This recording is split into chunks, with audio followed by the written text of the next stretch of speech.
Welcome to the 4th Senior High School Virtual Graduation Ceremony. To start, let us have the singing of the Philippine National Anthem, to be followed by the opening prayer.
Kababayan, ang pambansang awit ng Pilipinas.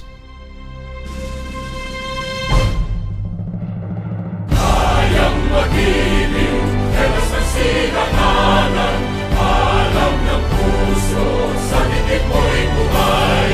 Lupang hinirang, tuyag ka ng magiting, sa manlulupin, di ka pasisingin, sa nagatang tutok sa simoy at sa langit mo pagaw, ay hinatang tulad, awit sa pantayang minamahal. Ang isang ng matawad mo'y tagumpay na nag-iindig, ang bituin at araw niya kailan pa may di magdidinig. Luman ang araw ng walhaging pagsinta, buhay langit sa piling mo. Ang inigaya na pagkay mga amin, at mamatay ng dahil sa'yo.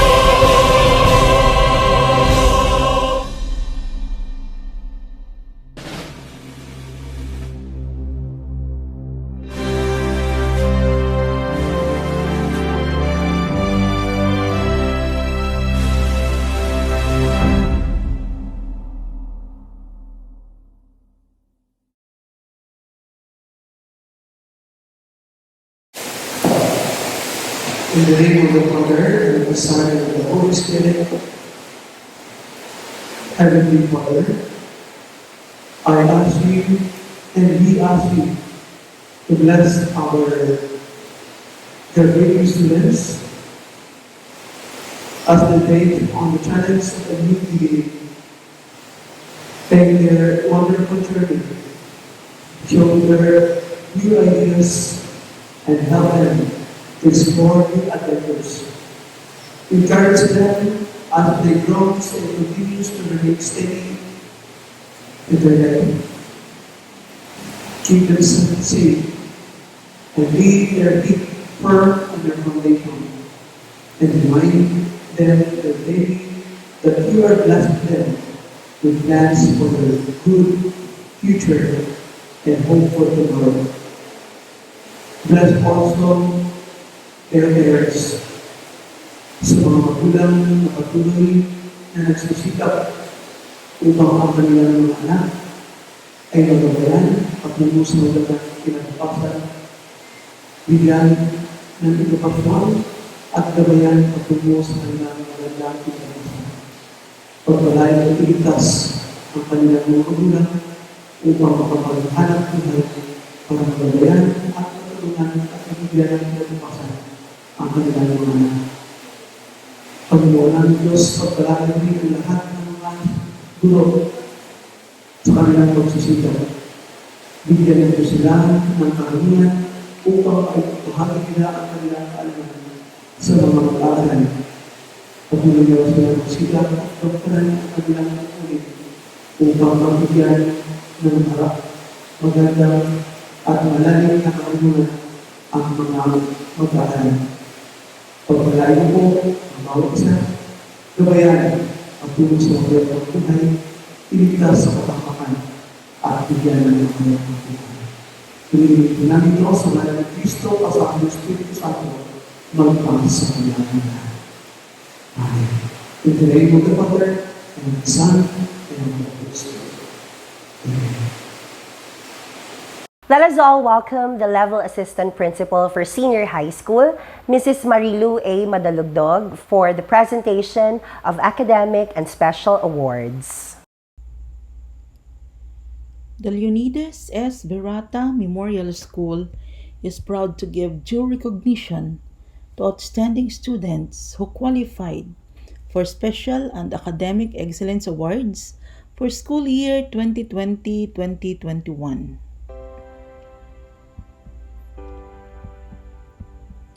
Erica Julian M. Anza, with High Honors Academic Scholar. Justin K. B. Aquino, with High Honors. Rack Tyron D. Baldoza, with Highest Honors, Leadership, Outstanding Performance in Communication Arts, Supreme Student Government, and Special Recognition Awardee. He is also an academic scholar.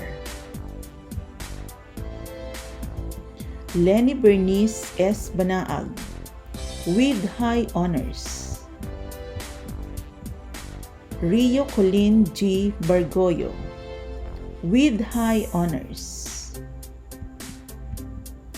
Fiona Lynn C. Baroro, with Honors and Supreme Student Government Awardee. Maria Elisha Vianey G. Boyko, Supreme Student Government Awardee. Arvin G. Kalisang, with High Honors. Jacqueline O. Campos, with High Honors. Nicole May Q. Sena, with High Honors. Mariel O. Cordero, with High Honors. Kimberly Joy L. Diamante, with High Honors, Outstanding Performance in Communication Arts, Leadership, and Special Recognition Awardee. Cesare L. Enriquez, with High Honors.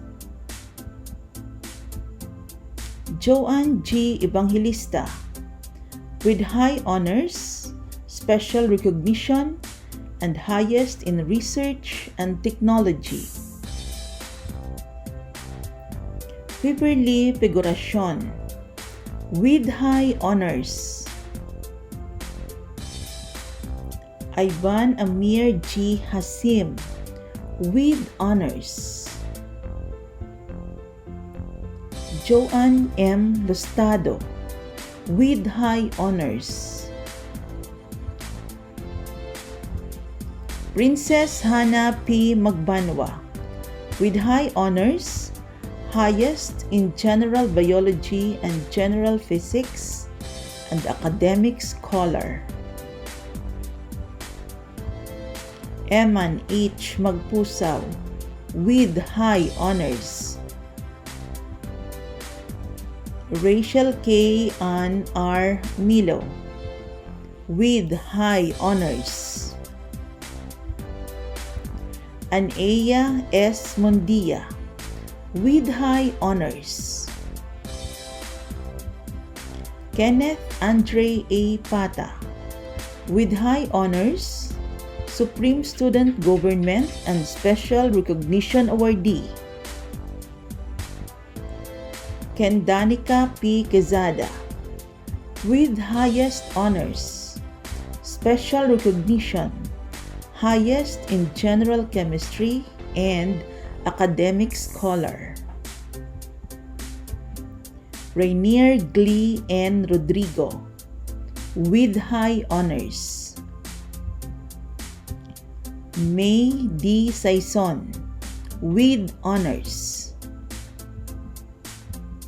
Chrysoberyl Nina Faith F. Sugitan, with high honors and special recognition awardee. Ivy Jane P. Tabarangao, with highest honors, highest in PE and health, and academic scholar. Chesley Miel Turqueza, with honors. Alisa J. B. Villanueva, with high honors. And Bea J. Villena, with high honors, leadership, special recognition, and outstanding performance in communication arts awardee. Thank you and congratulations.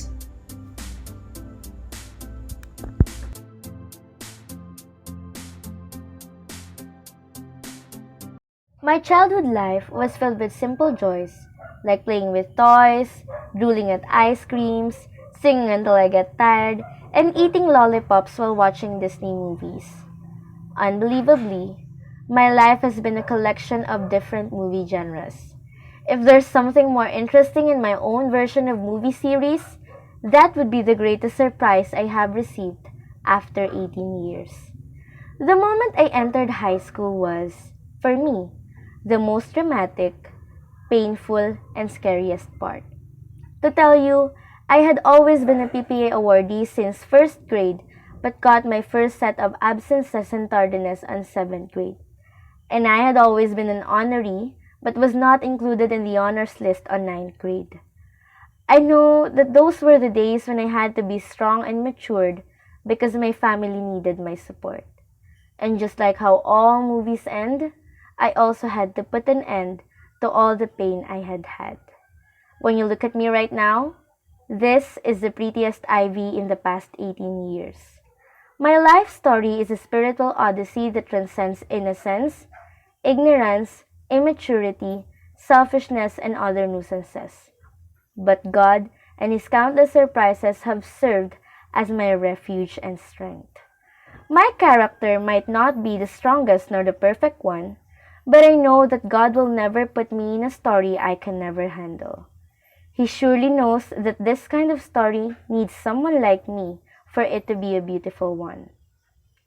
As my high school life movie is about to end, graduation is one of our greatest anticipations as a student.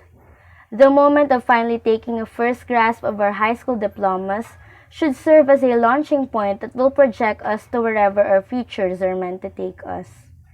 We have all worked hard to get to this day, and I have witnessed how each one of us has devoted his or herself towards his or her passions and grow immensely afterwards. I am very fortunate that I was given the chance to be equipped with lifelong learning skills, nurtured morally and spiritually. LSVMS will forever be in my heart. To my fellow graduates, congratulations for pursuing excellence in your own unique ways. All those sleepless nights and all those tears that have been shed are already paid off. I thank those people who have exerted their time and effort in order to make this virtual graduation possible. We are truly blessed to have the chance to celebrate this graduation and make it memorable despite the pandemic. Furthermore, my deepest appreciation and gratitude belongs to our beloved parents, teachers, and staff for their guidance, motivation, patience, and unending support. Above all, I would like to honor the Almighty God for the spiritual enlightenment, knowledge, and wisdom which help a great deal for lighting up encouragement and patience for the success of this school year. After 18 years of waiting, the great surprise is the realization that I have been a great actor in one of the great series God has created for me. I guarantee that God is preparing a surprise for you too. The best thing to do is to let us be the best characters worth watching, and let us not forget to work hard in order to put the best ending in our own perfect series. Never stop dreaming and never stop chasing the stars. Congratulations to all. Soar High Class 2021. Thank you so much, and to God be all the glory. Let us have the school principal, Mrs. Merlita C. Edica, for the presentation of the graduates this 2021, to be conferred by the RTN Foundation Incorporated Executive Director, Ms. Noemi G. Benetua.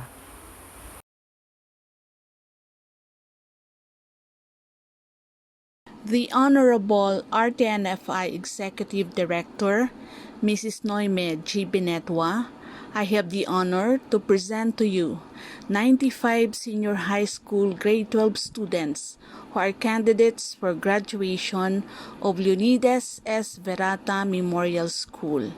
They have satisfactorily completed all the requirements for graduation in senior high school of the Department of Education for school year 2020-2021.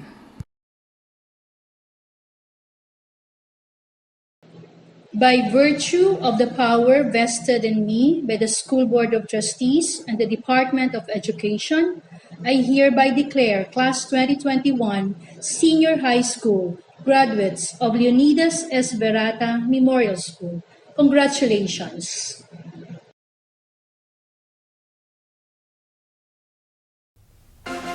Grade 12 Einsteinium, John Gerald A. Alayon, Alma Mater Awardee. Erica Rhea May R. Albarico, Alma Mater Awardee. John Raymond E. Arapo, Alma Mater Awardee.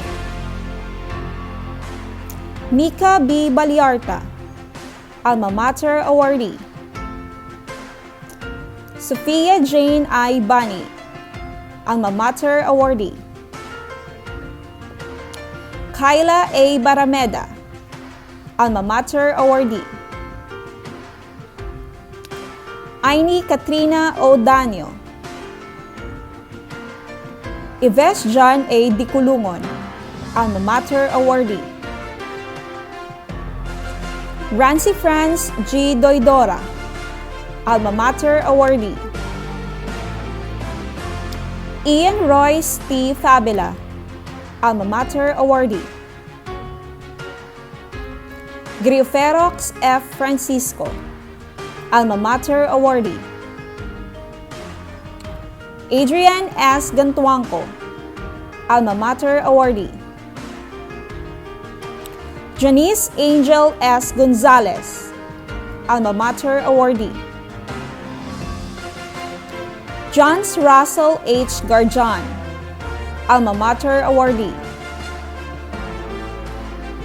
Renato Jr. T. Gumandoy, Alma Mater Awardee. Michelle Angela N. Ibnil, Alma Mater Awardee. Maria Camila N. Isanan, Alma Mater Awardee. Pia Ki P. Hanairo, Alma Mater Awardee. Junor Villagisma, Alma Mater Awardee. Levi Joy L. Mandawe, Alma Mater Awardee. Albert Razel J. Natividad, Alma Mater Awardee. Calvin Kyle C. Olino, Alma Mater Awardee. Mark Andrew P. Pagayon, Alma Mater Awardee. Alan Jr. M. Parafina, Alma Mater Awardee. Maria Tricia Alexa M. Rivera. Kia D. Romero. Ana Jel L. Rusique. Rashid P. Seraje, Angel B. Ordelas, Mike Angelo B. Velasco, 12 Gypsum, Kevin M. Alilano, Alma Mater awardee, Yasser John N. Alvarez, Alma Mater awardee, Erica Julian M. Anza, with high honors, Alma Mater awardee, Justine K. B. Aquino, with high honors, Alma Mater awardee, Rock Tyron D. Baldoza, with highest honors, Rio Colleen G. Bargoyo, with high honors, Alma Mater awardee, Isaias C. Kalisang III, Alma Mater awardee, Baby Jean C. Colango, Alma Mater awardee, Christine E. Cornelio, Alma Mater awardee, Maria Teresa Ann A. de la Cruz, Aison Julius A. de los Santos, Alma Mater awardee, Kimberly Joy A. Diamante, with high honors, Alma Mater awardee, Deward G. Ella, Alma Mater awardee, John Melbert F. Izonza, Alma Mater awardee, Gerald U. Fernando, Joshua M. Fernando, Alma Mater awardee, Feberly Figuracion, with high honors, Alma Mater awardee, Ivan Amir G. Hasim, with honors, Alma Mater awardee, Eman H. Magpusaw, with high honors, Alma Mater awardee, Sherlock M. Padro, Julius Cesar P. Perez, Alma Mater awardee, Jericho F. Potato, Alma Mater awardee, Nina Sara D. Racho, Eljon T. Reyes, Alma Mater awardee,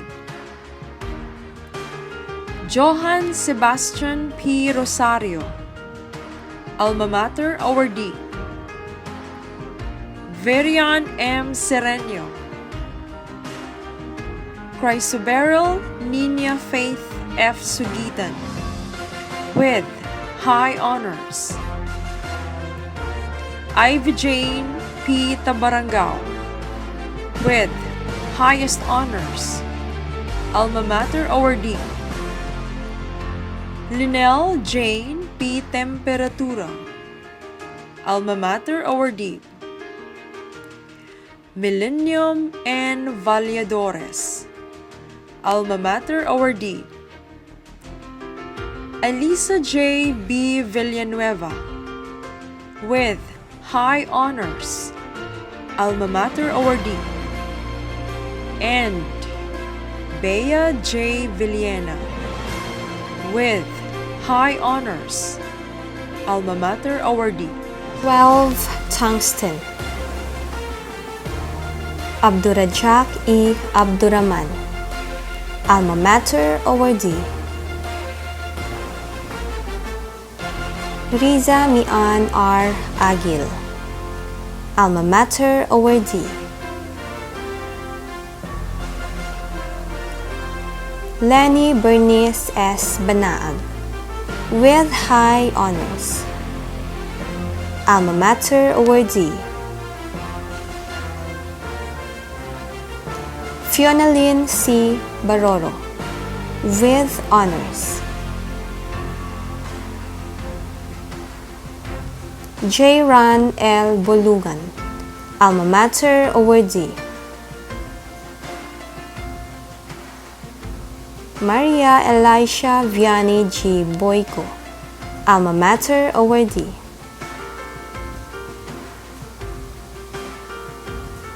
Matt Jeffrey D. Kakachan, alma mater awardee.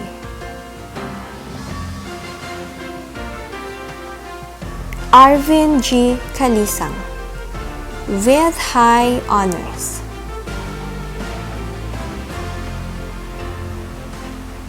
Jacqueline O. Campos, with high honors.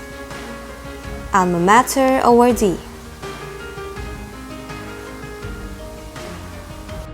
Nicole May Q. Sena, with high honors.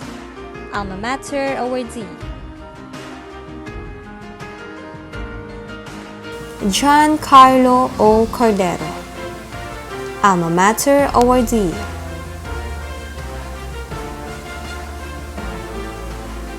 Mariel O. Cordero, with high honors. Alma mater awardee.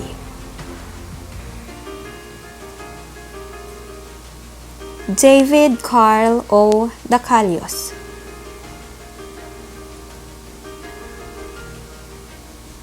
Chia May R. De La Cruz, alma mater awardee.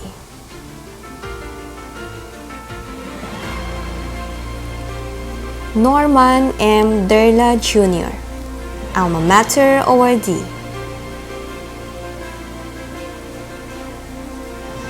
Cesare L. Enriquez, with high honors. Alma mater awardee. Joanne G. Evangelista, with high honors. Hadzar D. Hadjon, alma mater awardee.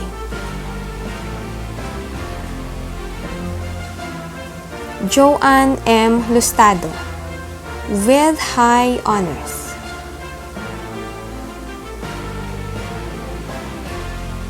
Princess Hannah P. Magbanwa, with high honors. Rachel K. Ann R. Milo, with high honors. Ann Ea S. Mondia, with high honors. Asmin W. Parayal, alma mater awardee.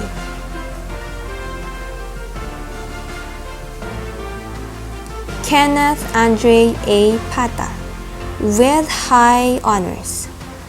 Alma mater awardee. Ria Raisa May T. Pata, alma mater awardee. Carlota C. Prado, alma mater awardee.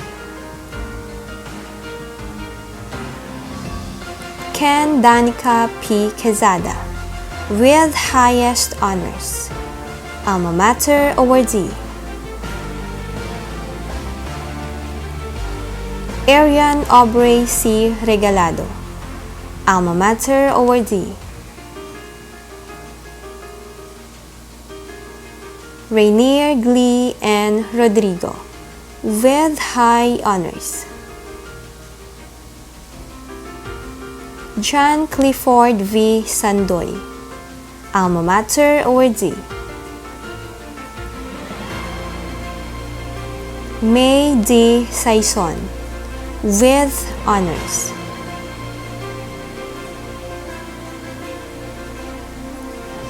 Dean Oliver D. Tupas and Shisley Mel Turqueza, with honors.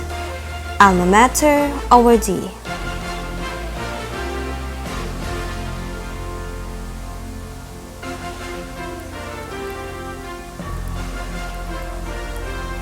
Thank you and congratulations, graduates.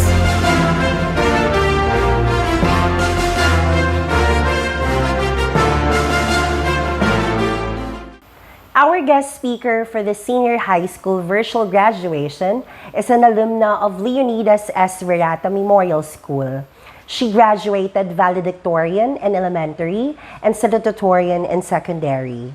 Likewise, she took up an undergraduate program of Doctor of Dental Medicine at Centro Escolar University in Manila and graduated Bachelor of Science in Psychology at Palawan State University in 2019. She received several awards during her college stint, like Best in Psychological Assessment, Best in Abnormal Psychology, Best in Social Psychology, and Best in Experimental Psychology, among others. She has received several academic citations and leadership awards for her exemplary academic standing and services she rendered to the different organizations where she was engaged in, like being part of Palawan State University student government. She also has shared her knowledge and expertise in various speaking engagements and seminars as resource speaker and attended conferences locally and nationally. She is currently working as psychology instructor at Palawan State University and is an active member of Youth for Mental Health Coalition Incorporated. Her passion in psychology is highlighted when she ranked 6th in the National Board Examination for Psychometricians. Folks, let us listen to Miss Diana Jane Badwa, RPM.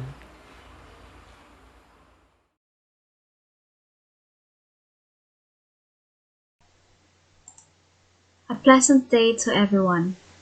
It has been 10 years since I graduated from Leonidas S. Verata Memorial School. It was in April 2011.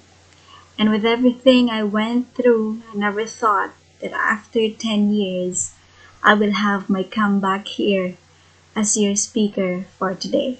I am very honored and humbled of this invitation. Thank you very much, LSVMS family. You had probably imagined this day of your life in a very different setup.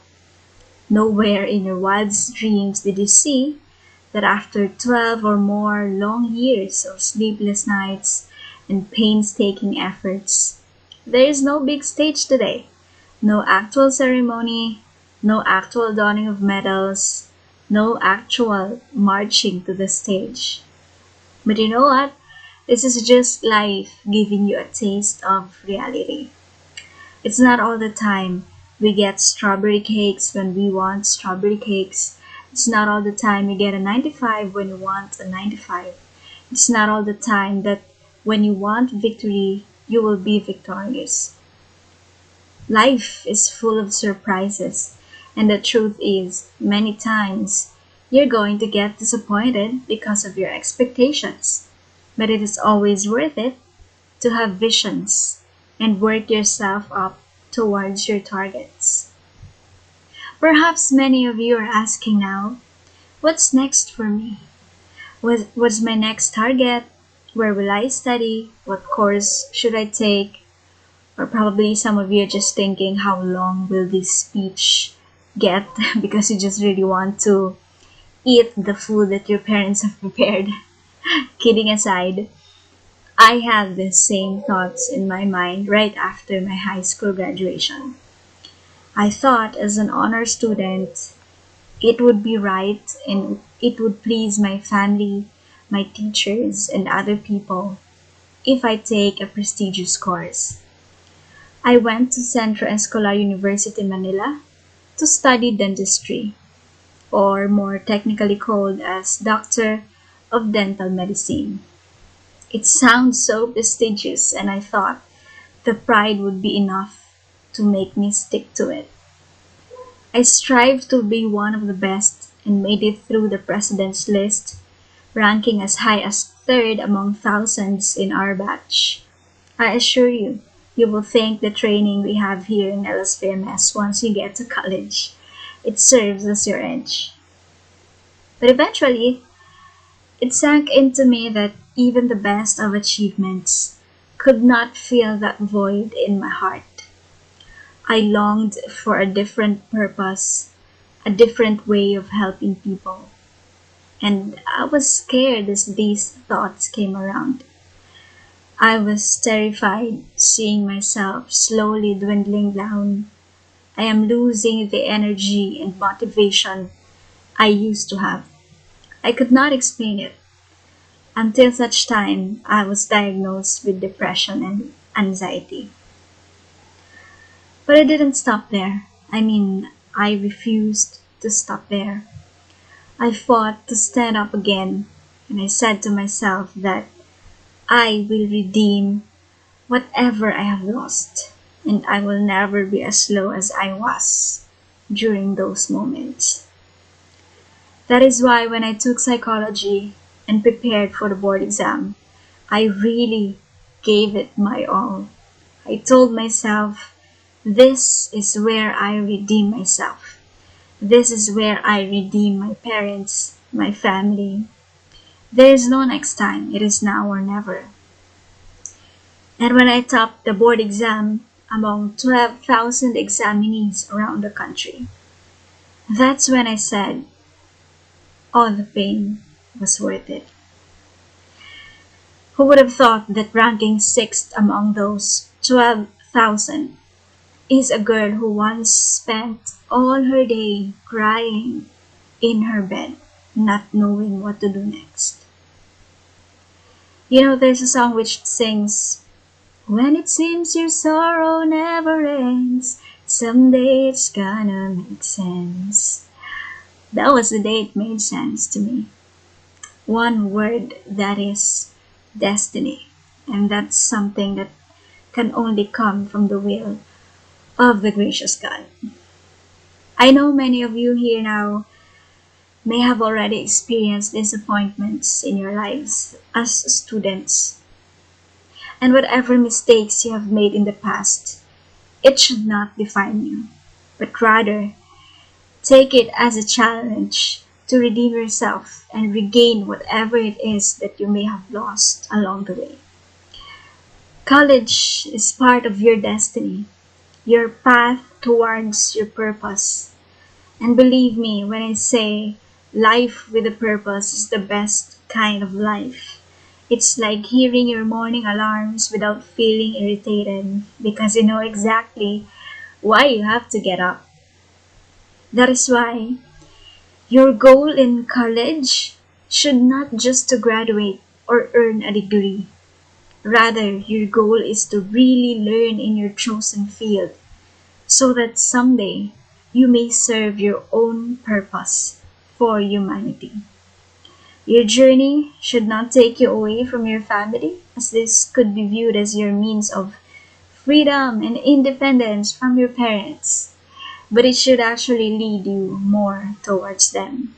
And it should also lead you more towards God.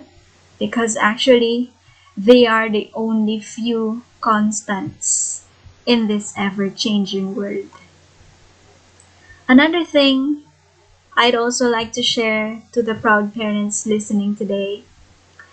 I once read an article which says that one of the mistakes in our society is that we are so focused trying to encourage the youth to dream high in such a way that we are only proud if they become doctors, engineers, lawyers, having such prestigious labels in their names.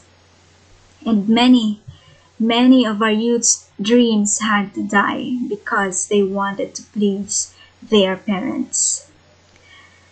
What we forget to realize is that we have to encourage them to dream deeply, not just to dream high. Hindi lamang mangarap ng mataas, kundi mangarap ng malalim. Every structure built on this earth draws its strength from its foundation.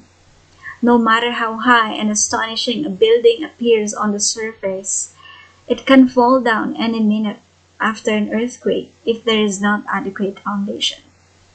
And the reason why ambitions fail is because of the same principle. Why did I fail as a dentistry student? Dahil sa mga oras na yon, ang pangarap na iyon ay walang lalim para sa akin. In such a way that when it was shaken, it easily melted down.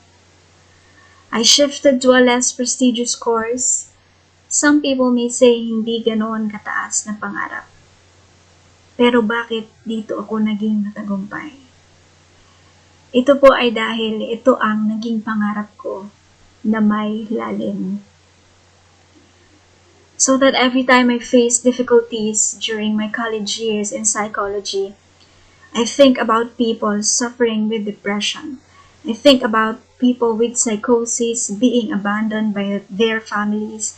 I think about children who had to be left behind because their parents suffered from mental conditions. I think about individuals stricken by trauma after witnessing natural disasters, after life and death incidents, after sexual assaults. I think about the lives I can change. And these imaginary people to whom my purpose will be served in the future, they always pull me back in the game, even when I was already doubting myself. It is to them I dedicated my fight. And I tell you, you will always make it through if you know the reason for your hardship. Not only for you, not only for your parents, but also for the people waiting for your service. The same thing goes with all kinds of careers. You have your own purpose to take. You have your own ways to preserve, improve, or touch people's lives. Whatever it is that you want to be in the future, my question for you is why? And the depth of your answer to this is the depth of your dream. And it is also the extent of effort you will be willing to give just to get to that dream. And at this point, I would also like to take a moment to thank the people who had dedicated their lives in order to give us the education that we deserve. Many years ago, they realized that it is their purpose to teach us and prepare us towards our own destinies. Thank you very much, our dear teachers. As I end my speech, I would like to congratulate all graduates of 2021, as well as their parents. You know when they told you, you cannot accomplish anything by staying in your room. But look at you. You were able to prove them wrong. So how about you go out there and keep proving people wrong? Think of what the world could be. A vision of the one you see. 1,000,000 dreams is all it's gonna take. 1,000,000 dreams for the world we're gonna make. Please fight for your dreams. Fight for the world that we need and for the world that needs you. Thank you. And now, let's welcome the Silver Jubilarians. Sernan Ansa, Fortunato Baldezano, Jerine Bumanlag, Christopher Alfon Dacion, Randy Melvin De Castro, Roy Alvin De La Vega, Ruel De La Vega, Neil Eric Fajardo, Edward Labay, Rumel Lanzaderas, Joji Madronado, Jeto Onge, Leonardo Rioveros, Jeric Rosario, Roberto Santisteban, Lonel Tabulod, Cheryl Abelia, Jocelyn Badua, Jeneline Blanca, Sherilyn Bongkag, Maricris Shelby de la Paz, Neyla Edica, Cheryl Elefane, Grace Empot, Maria Laura Lagat, Jenny Mendova, Maylene Nalang, Irene Regalado, Glenda Tedeos, Rosalie Tapang, Aini Torres, and Maria Socorro Rachel Vicente.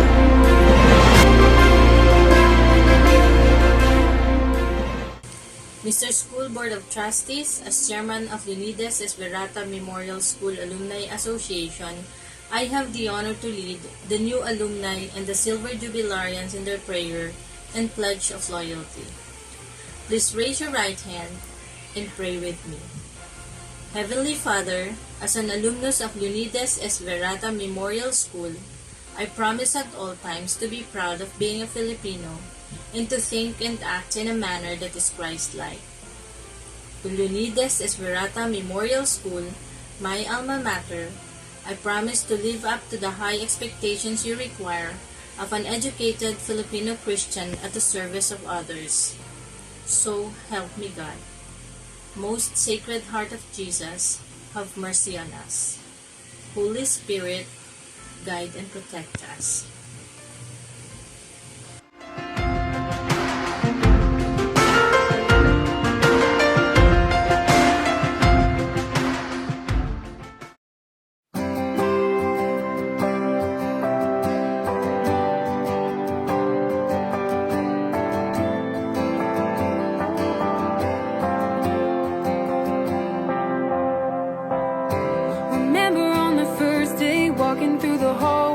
Talking about how we couldn't wait to get to leave this place and graduate. Well, now we're in our last year, yeah, we should be there, surrounded by our friends, making memories. That's how it should be. Yeah, I wish that we could turn back time.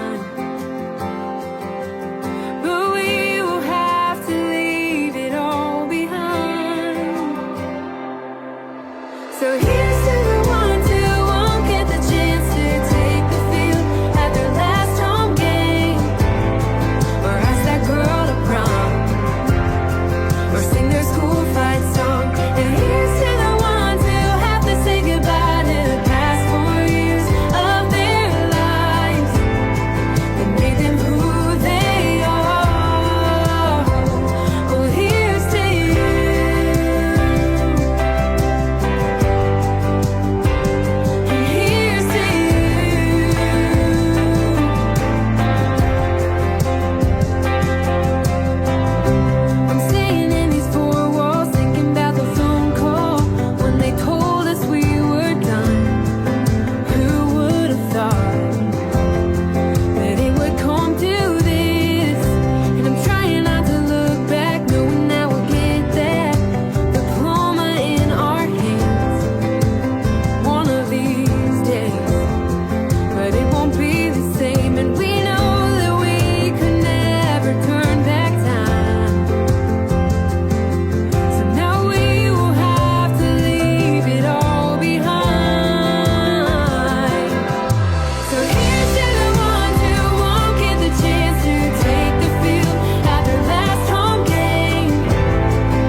fly right by.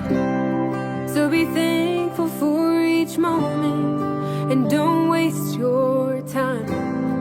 And on the road ahead,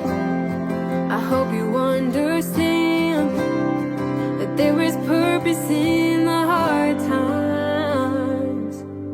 So here's to the ones who won't get the chance to take the field at their last home game. Ask that girl to prom, sing their school fight song. And here's to the ones who have to say goodbye to the past 4 years of their lives that made them who they are. Well, here's to you.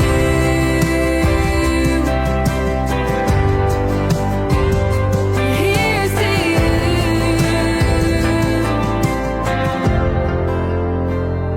Here's to you.